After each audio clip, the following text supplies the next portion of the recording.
Assalamualaikum warahmatullahi wabarakatuh. Salam sejahtera untuk kita semua, Bapak Ibu sekalian. Izinkan saya untuk mempresentasikan pernyataan diri dosen dalam Unjuk Kerja Tridharma Perguruan Tinggi atau PDD UKT-PT dalam bidang pengajaran sebagai salah satu prasyarat untuk mengikuti sertifikasi dosen atau SERDOS Smart tahun 2023. Perkenalkan, saya Ahmad Fadilah, dosen di Sekolah Bisnis atau SB IPB University. Berikut perkenalan singkat saya melalui riwayat hidup singkat. Saya mengajar di Sekolah Bisnis IPB sejak tahun 2018. Selain mengajar di kampus atau perguruan tinggi, saya juga aktif sebagai konsultan pendamping UMKM nasional yang sudah tersertifikasi oleh BNSP.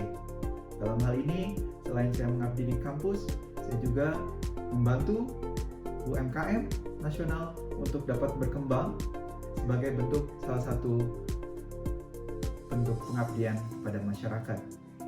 Dan saat ini saya sedang menjalani tugas belajar, mengikuti program S3 di Wageningen University and Research atau WUR di Belanda. Dan insya Allah tahun depan saya akan kembali mengabdi di kampus IPB setelah saya menyelesaikan studi S3 saya. Baik, berikut Bapak Ibu riwayat pengajaran yang saya ampu, mata kuliah yang saya ampu di Sekolah Bisnis IPB. Yang pertama, analisis konsumen dan pasar. Yang kedua, riset bisnis. Yang ketiga, makro ekonomi bisnis. Yang keempat, model bisnis. Yang kelima, praktek bisnis komprehensif. Selanjutnya adalah inovasi dan kewirausahaan. Dan yang terakhir adalah saya juga mengajar dalam mata kuliah budaya dan bahasa asing, bahasa Jerman. Dan untuk PDD UKT-PT kali ini, saya akan mengangkat salah satu mata kuliah yang saya ampu, yaitu analisis konsumen dan pasar. Jadi beberapa contoh materi, bentuk sistem pembelajaran dan metode pembelajaran semua bersumber pada mata kuliah tersebut. Apakah itu mata kuliah analisis konsumen dan pemasaran? Berikut adalah penjelasannya atau deskripsinya. Jadi mata kuliah ini didesain oleh tim untuk membekali mahasiswa sekolah bisnis untuk mengkaji perubahan perilaku konsumen dan implikasinya terhadap marketing conduct. Yang kedua, proses pengambilan keputusan konsumen dalam perspektif pemasaran 4.0. Ini merupakan konsep pemasaran yang baru yang dikenalkan karena ada efek atau respon terhadap perkembangan teknologi yang sangat masif. Dan yang terakhir, konsep pengaruh ekosistem dan dinamika bisnis. Dinamika bisnis yang berkembang sangat pesat tentu mempengaruhi perilaku konsumen dan memformulasikan strategi pemasaran 4.0. Dan untuk tujuan pembelajaran atau capaian pembelajaran mata kuliah atau CPMK, kami memiliki 5 CPMK untuk mata kuliah analisis konsumen dan pemasaran.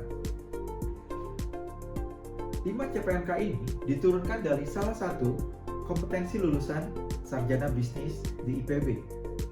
Yang kita ketahui bahwa mahasiswa-mahasiswa yang memilih program studi bisnis di IPB, mereka memiliki kecenderungan untuk menjadi wirausaha, untuk menjadi bisnismen, dan mengembangkan startup setelah mereka lulus dari sekolah bisnis. Oleh karena itu, salah satu kompetensi lulusan di SB IPB adalah mampu membangun dan mengembangkan prinsip-prinsip kewirausahaan dan menemukan berbagai peluang untuk mengatasi berbagai permasalahan yang kompleks secara kreatif dan inovatif. Dari satu kompetensi lulusan sarjana bisnis di IPB, kami menurunkan 5 CPMK di mata kuliah ini. Yang pertama, mampu mengidentifikasi dimensi perilaku konsumen. Setelah mampu mengidentifikasi perilaku konsumen, selanjutnya mahasiswa mampu mengkonstruksikan dan meng-cascade pemasaran 4.0 berdasarkan perilaku konsumen yang sudah diidentifikasi sebelumnya. Selanjutnya, mahasiswa mampu mendemonstrasikan konsep 4Cs. Ini konsep pemasaran yang relatif baru, dan kami mengenalkan kepada mahasiswa agar mereka bisa memahami konsep co-creation, currency, communal activation, dan conversation.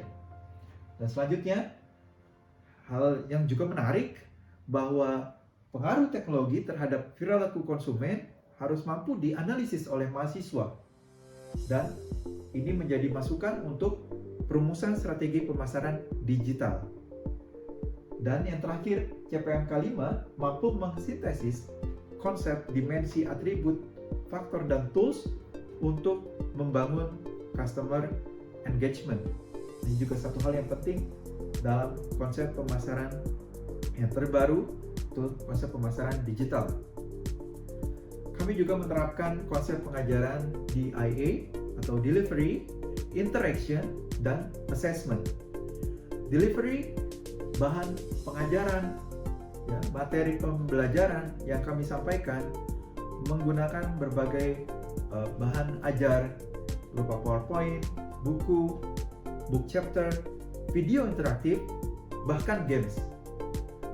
Kami akan tunjukkan beberapa contoh games yang kami gunakan untuk dapat mendeliver bahan ajar yang akan kami sampaikan kepada mahasiswa.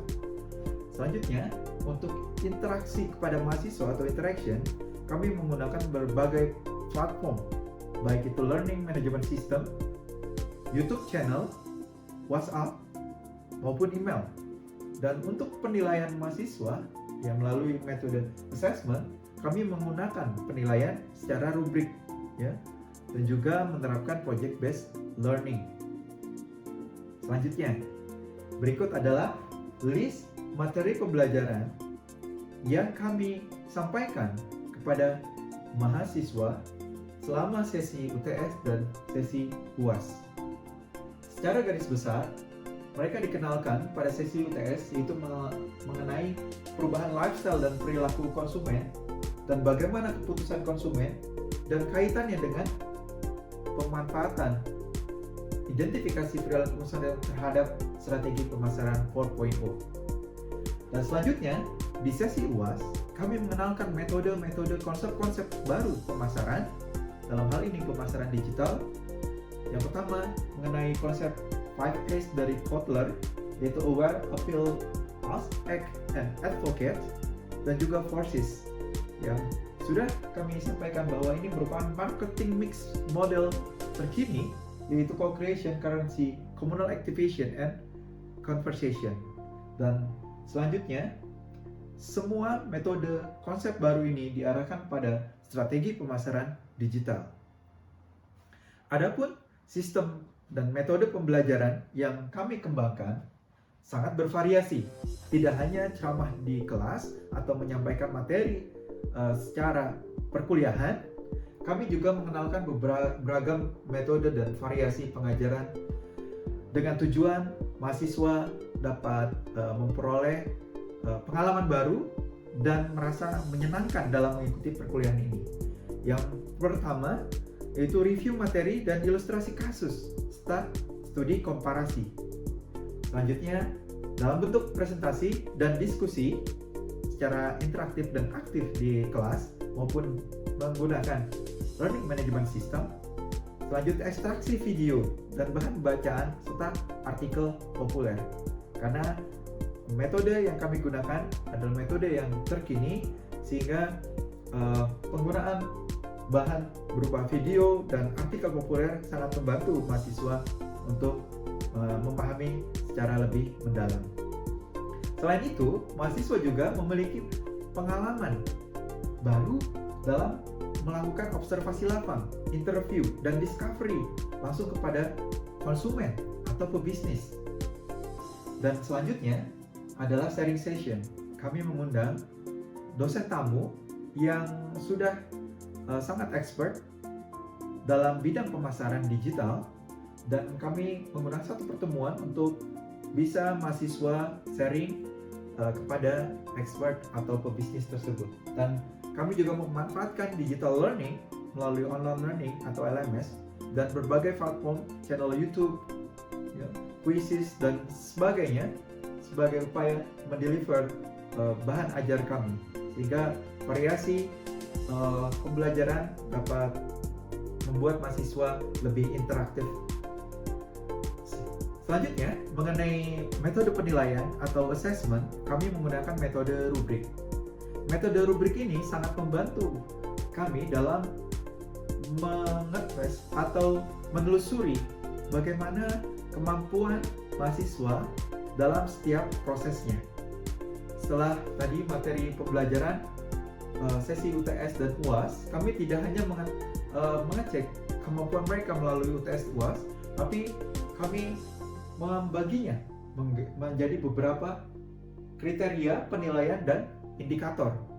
Sebagai contoh, bagaimana mahasiswa melaksanakan penugasan sesuai dengan yang dijelaskan dan mengekstraksi kasus sudah sesuai dengan petunjuk, maka mendapatkan bobot nilai 10%. Selanjutnya, sebagai contoh, apabila mahasiswa dapat secara komprehensif menganalisis proses pengambilan keputusan konsumen, maka dapat poin bobot 10% dari nilai yang mereka peroleh. Sampai pada tahap UAS, mereka mendapatkan rubrik penilaian lebih besar karena memang ini menjadi lebih challenging buat mereka, karena beberapa aktivitas yang mereka lakukan adalah dalam bentuk observasi lapang, interview, dan juga sharing session. Dan kriteria dan indikator penilaian ini juga akhirnya menjadi penilaian akhir bahwa mahasiswa telah mencapai capaian pembelajaran mata kuliah dari analisis konsumen dan pemasaran. Dan untuk menjaga interaksi pada mahasiswa, kami menggunakan berbagai macam platform, baik itu digital, ya, sistem maupun sosial media. Sebagai contoh, ya, melalui YouTube channel, ya, dan juga melalui learning management system dalam pelaksanaan penugasan, penyampaian video secara kreatif. Mereka dapat mengupload di kedua platform tersebut, baik YouTube maupun LMS. Dan selanjutnya, hal yang mungkin masih sangat jarang dilakukan adalah menggunakan quizzes. Quizzes ini salah satu platform untuk bermain games bersama secara kompetitif di dalam kelas. Mereka dapat menggunakan handphone, ya, untuk menjawab beberapa pertanyaan yang itu sebenarnya adalah materi yang disampaikan. Namun secara singkat mereka berkompetisi, ya, satu sama lain, dan ada leaderboard atau pemenang dari setiap sesinya, seperti itu. Hal ini untuk menarik minat mahasiswa untuk dapat fokus dalam pembelajaran. Demikianlah beberapa metode, beberapa cara kami dalam berinteraksi kepada mahasiswa agar mahasiswa dapat memahami perkuliahan ini dengan lebih baik.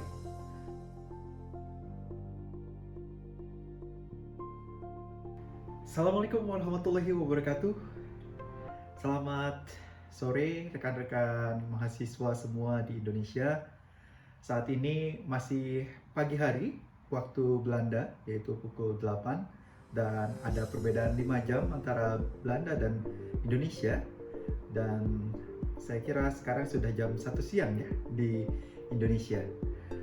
Oke, sampai kita berjumpa kembali pada mata kuliah analisis konsumen dan pemasaran. Saya sangat senang bisa berjumpa kembali dengan Anda semua, mahasiswa Sekolah Bisnis Institut Pertanian Bogor.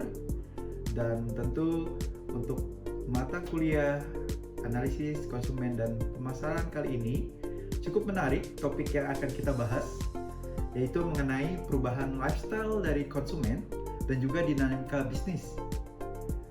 Karena adanya revolusi industri 4.0 dan juga yang kita tahu bahwa 2 tahun lalu terjadi pandemi COVID-19.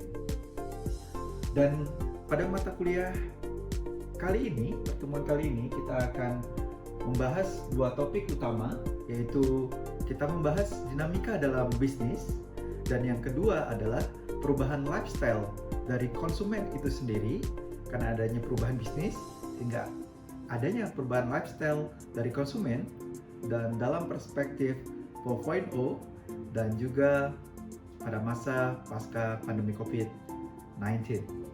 Dan yang kami harapkan sebagai tim pengajar, setelah rekan-rekan mengikuti perkuliahan kali ini, rekan-rekan mampu memperkaya pola thinking atau thinking skill yang adaptif dengan dinamika revolusi industri 4.0 terutama dalam aspek bisnis.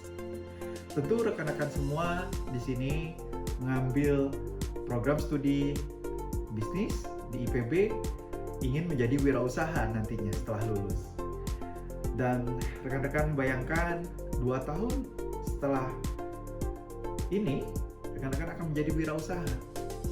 Dan kami berharap bahwa pola thinking skill yang adaptif ini sangat diperlukan, dan mudah-mudahan ini akan bermanfaat untuk kedepannya ya. Oke, kita awali dengan revolusi industri 4.0.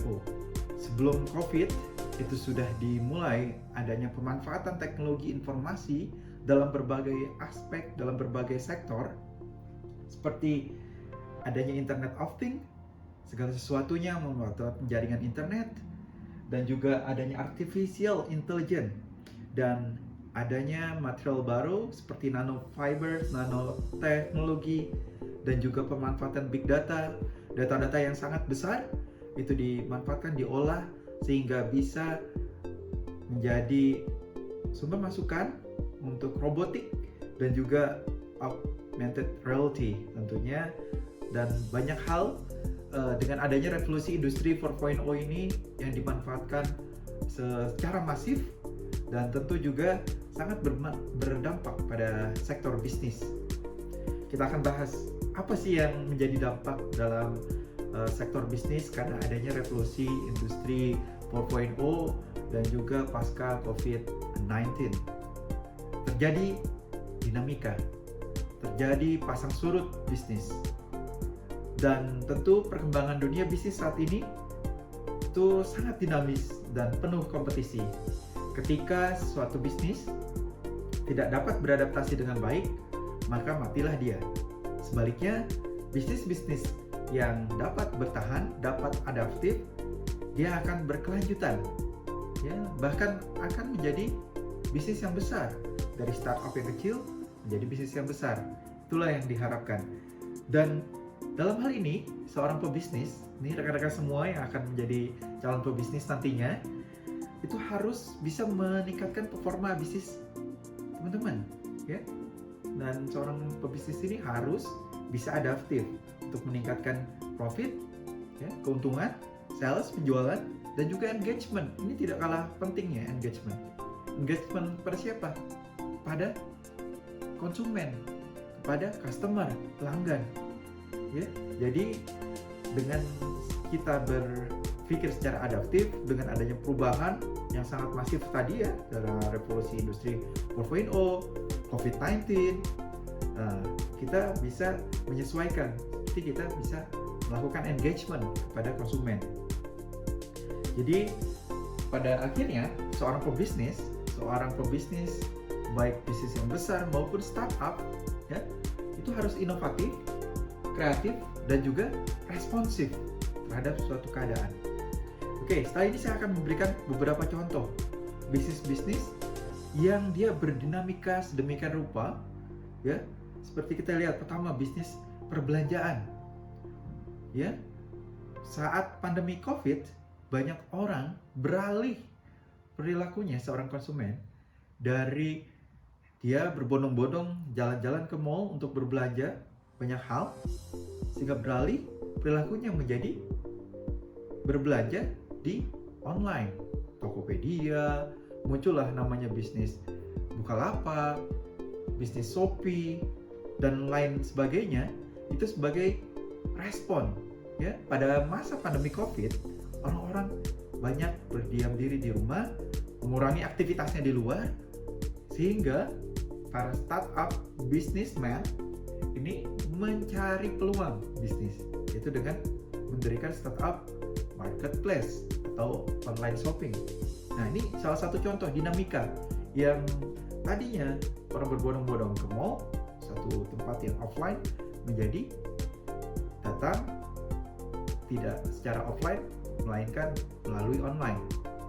Apakah berubah setelah pandemi COVID? Ternyata tidak.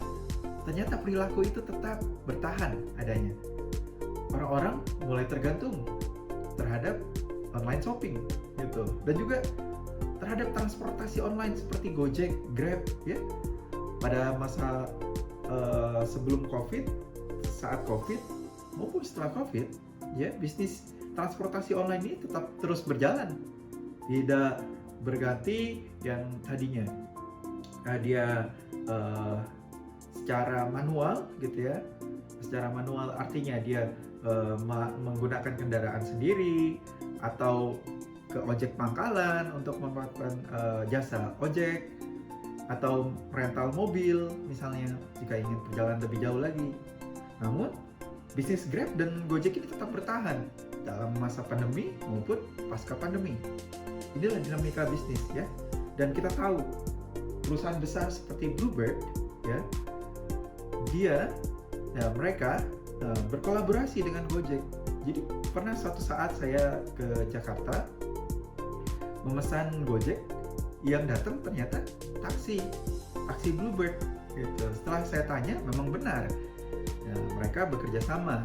Bluebird bekerja sama dengan Gojek, sehingga ketika kita memesan di Gojek, bisa jadi yang datang adalah taksi Bluebird seperti itu. Itulah bentuk adaptif atau dinamika bisnis. Nah, selanjutnya ini hal yang menarik, lebih menarik. Itu tadi dua contoh yang dimana ada penyesuaian, ada adaptasi dari bisnis, respon dari startup, dari bisnismen, ya. Dan saya ingin meminta rekan-rekan mahasiswa SBIPB untuk berpikir lebih mendalam, merenungkan untuk memberikan contoh dinamika bisnis lain setelah pasca pandemi atau era new normal, dan juga efeknya terhadap revolusi industri 4.0, baik adanya Internet of Things, Big Data, ya, Artificial Intelligence. Nah, bagaimana bisnis-bisnis tersebut dapat bertahan atau dapat adaptif, ya. Nah, mohon teman-teman secara individu, ya, mencari contoh yang lebih menarik dari apa yang saya contohkan, lebih bisa menggambarkan atau bahkan sesuai dengan passion dari rekan-rekan semua, passion bisnis. Baik, kita akan lanjutkan ke topik pembahasan yang kedua, yaitu mengenai perubahan lifestyle konsumen, ya, dalam perspektif industri 4.0. Tadi kita sudah membahas mengenai dinamika bisnis yang terjadi akibat revolusi industri 4.0 atau bahkan COVID-19 pandemic.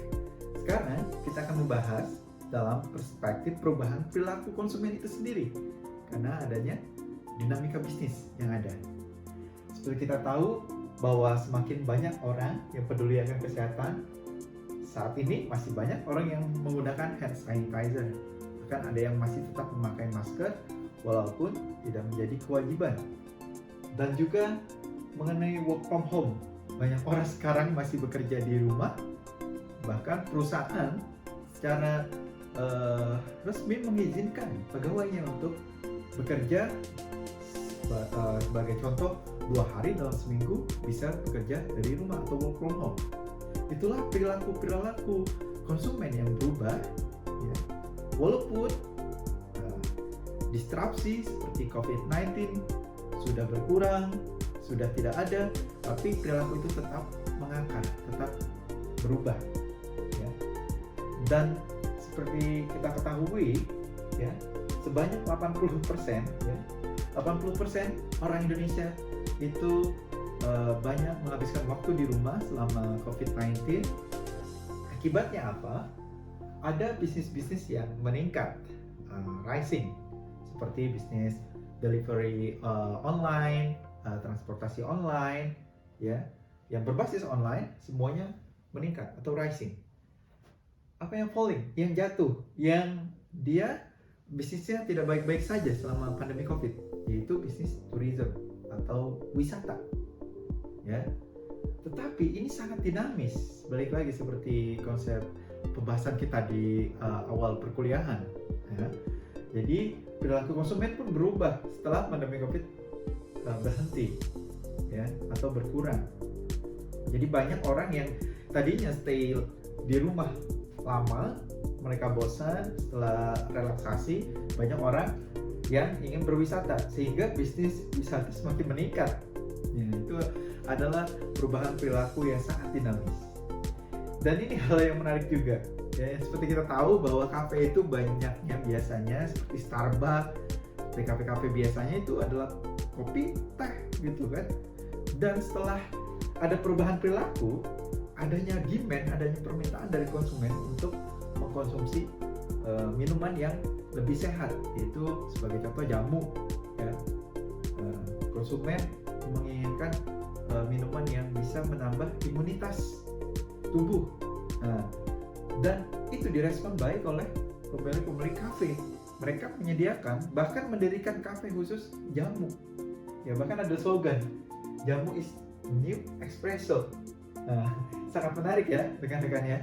Nah, ini juga melatih nih ya teman-teman, bagaimana bisa menangkap peluang 61% masyarakat Indonesia yang lebih aware, lebih concern terhadap kesehatan. Ya, kita bisa menawarkan produk atau jasa yang bisa memenuhi keinginan mereka, keinginan konsumen, ya. Dan apalagi contohnya? Ini contohnya. Jadi membawa experience, pengalaman makan di restoran seperti kita makan di Hanamasa ya, barbekyuan dengan keluarga, atau di Sabu Hachi. Nah, hotel dan restoran mereka menangkap peluang itu sehingga bisa menawarkan pengalaman tersebut ya bagi konsumen, bisa merasakan makanan restoran, cara memasaknya itu dari rumah cukup. Nah, luar biasa ya. Dan itu respon yang sangat adaptif dari para pebisnis restoran untuk menangkap peluang tersebut ya. Jadi pesan dari dua contoh tadi ya, betapa pentingnya seorang pebisnis, baik itu bisnis yang sudah besar ataupun startup, menangkap peluang yang ada ya. Perilaku konsumen yang berubah tidak selamanya buruk, tetapi ketika kita bisa memanfaatkannya, itu akan sangat baik ya, akan sangat baik bagi bisnis kita. Nah, tadi contoh-contohnya sudah saya berikan, dan saatnya bagi rekan-rekan semua untuk bisa berkreasi secara berkelompok, melakukan komparasi atau perbandingan contoh lain ya, bisnis yang merubah perilaku konsumen, gaya lama dengan gaya baru tadi ya. Tadinya tidak suka jamu, sekarang jadi suka jamu. Yang tadinya belanja ke mall, sekarang berbondong-bondong belanja alat offline.